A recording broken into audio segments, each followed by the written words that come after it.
ang comfort food mo ngayon na tag-uran? Noodles po. Masarap. Halo-halo po. Sampurado lang po.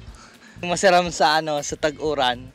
Kinalasta yung yung ang tatak Bicolano. Anong masiram na kakanon ngayon na tag-uran? May sabaw po. Arap ka? Sinigang. Walang ibang masarap kundi ang ang sinigang na manok. O kaya, wag lang ang baboy kasi pang high blood yan. Ano ang comfort food mo ngayon na tiguran? Macaroni soup po. Tapos? Champurado din po. Kinalas. Paris, arap yan. Lalo maurang-urang baga. Ay puwan yan. Ma'am, anong comfort food mo ngayon na tiguran? Kinalas po. Tao po. Sir, anong masarap na kakanon mo ngayon na tiguran? Kinalas, sakano, paksiw. Sir, anong comfort food mo ngayong tag-ulan? Sinigang.